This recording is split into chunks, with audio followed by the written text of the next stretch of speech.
It's a perfect Saturday afternoon here where I sit. It's sunny, bright, not very oppressive. And a perfect day for some musics. And musics by its very nature are just thoughts and nothing very substantial to it. And this is the kind of thing which I would like to kind of talk to friends over a Saturday afternoon. And here I am in the midst of musics. And the musics are about the court of Donald Trump, of King Donald, the court of King Donald. There was a nice article in one of the British newspapers with a colorful cartoon which demonstrated what is called the art of the fawn to the extent that a cartoonist could. And there you were, all these people, all of them, all these cabinet ministers, cabinet members, all of them, whether it is the newly designated Secretary of War, it used to be Secretary of Defense, Secretary of War, and you got the other people there, all of them having some musical instrument or the other, and King Donald sitting there with a crown on his head and grinning like the cat in Alice in Wonderland. I think it's called a Cheshire cat. Anyway, he was grinning there, and all these people were around him, all of them. And then there were a sprinkling of others, like Sam Altman, Mark Zuckerberg, and a couple of others. And also, apart from the cabinet ministers, there were people like the European Commission chairperson, president, and if I remember right, the NATO Secretary General, and of course the British Prime Minister was very much there in the center. And you could see very much, almost very near Trump or King Donald, Netanyahu with a huge musical instrument, doing something very big, bringing about the effect of the proceedings. And of course, the cartoonist drew Vice President Vance as a small figure, with a pee-pee kind of thing that is a little flute. He's doing his best too. That was the cartoon. Now that had a nice little take, a new political phenomenon. So this had morphed into a political phenomenon. Now some of the things that they said, the cabinet ministers were really unabashedly in praise of Trump and on your face thing. Each one was trying to fall over the other in praising Trump. Mr. President, you are the peace president who brought peace to the world, said the new Secretary of War. And this the president of the European Commission said, you are the greatest deal maker or something of that kind. But as the British newspaper said, it all was descending into competitive bootlicking, and there was a very close fight now coming up among the cabinet ministers. While cabinet ministers or special ambassadors, Steve Witkoff who's a roving ambassador, or who goes all over the place, Steve Witkoff. He said, Mr. President, if only the Nobel Prize Committee could get their act together, they would be nominating for the Nobel Peace Prize the best ever candidate in the history of the Nobel Peace Prize, the most suitable candidate, bringing honor to the Peace Prize itself. That kind of thing. That was the line. You get the refrain. You get the drift. Now, when he was saying this, well, that was getting pretty close. Now the race was on. Who is the biggest bootlegger? And therefore, up jumped the cabinet minister for labor.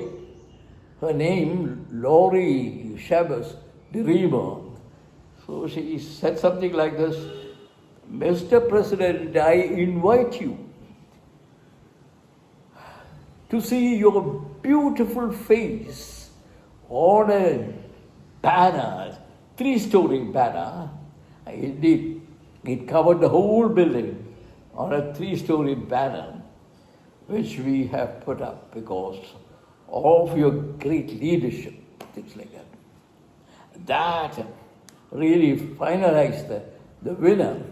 There it was, because she won by a big stretch, really. And the banner was, according to reports, the whole height of the building, a 3-story building, and there was Trump's face looking down at the pedestrians, who must have been alarmed by this kind of thing. So that was the thing. But really, one can understand the cabinet ministers falling over themselves in praising him, because they owe their jobs to him. But then others don't. But they too were deploying this latest, shall we say, tactic. They all know that Trump has a very fragile ego, which needs to be constantly served with praise and more praise. Therefore, they all deployed what could be called psychophancy, whatever they could think up. Netanyahu said something like this. I'm getting it all from my memory. He said something like this: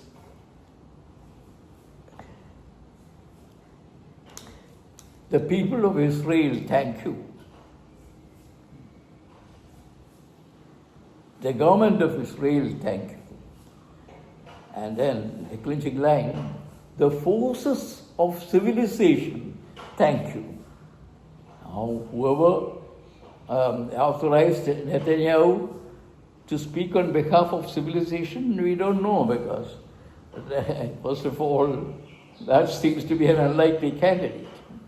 But there it was, he was saying the forces of civilization thank you for bringing about peace on this earth. That kind of thing. So superlatives were being employed, are being employed, not only by Netanyahu, but of all people, the Secretary General of NATO, Mark Rutte, who called him something like Daddy. Daddy scolds people sometimes when they get out of line. That kind of thing, unabashed. Really very un-European, that kind of thing, because normally we would not associate Europeans with this kind of thing. They are a little bit not quite like the British, the stiff upper lip, but still they would go to town with all these kinds of metaphors, so-called daddy. So this kind of new political phenomena is taking place, and everyone is trying to think up some way within this praise business, within the fawn, within the art of the fawn, they're thinking up some ways to cater to his fragile ego. Sir Keir Starmer, British Premier, gave him the invitation from the King for a state visit.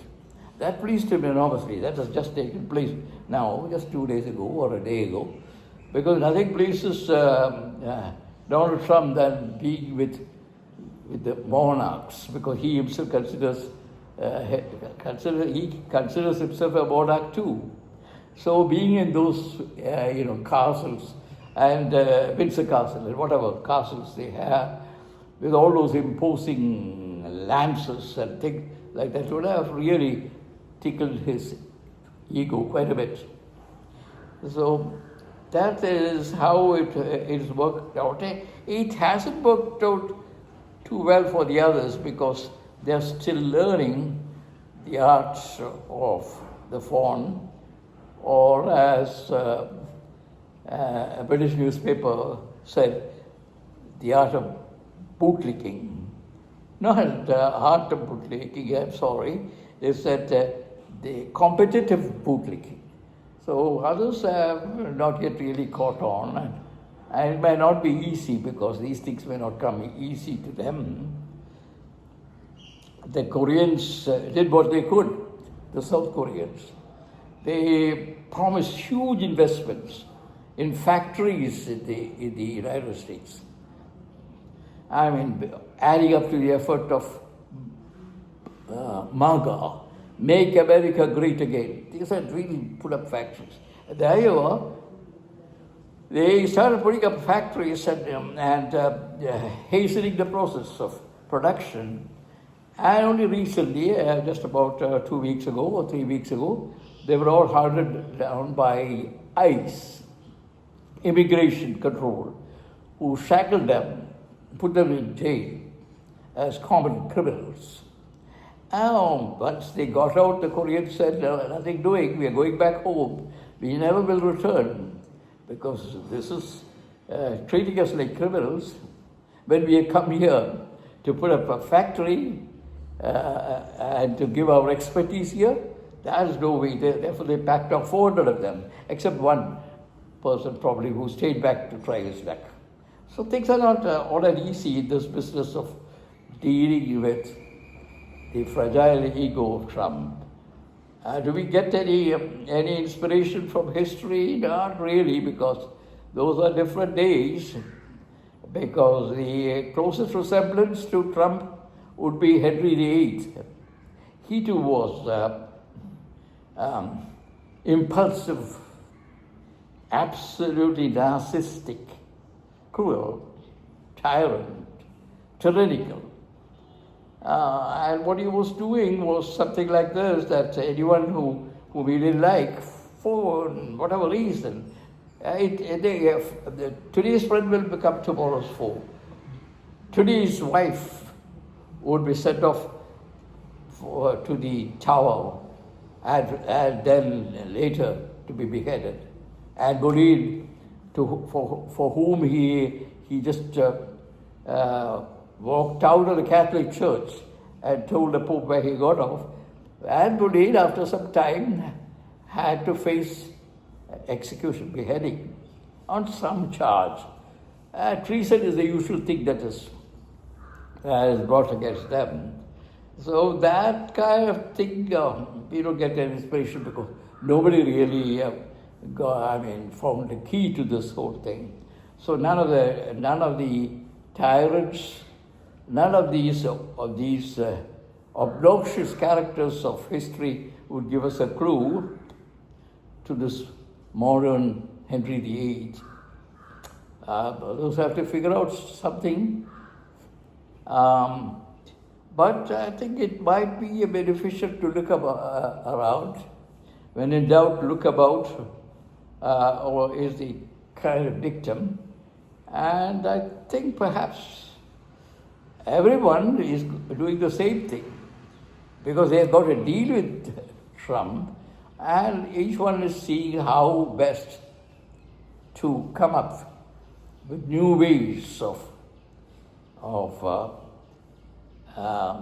catering to Donald Trump's fragile ego. Let's enjoy that bit of diversion on this matter. I hope this has not been very hard going, not one of those subjects that have to be taken all that seriously, because it was purely light-hearted stuff. Have a good weekend. Enjoy yourself.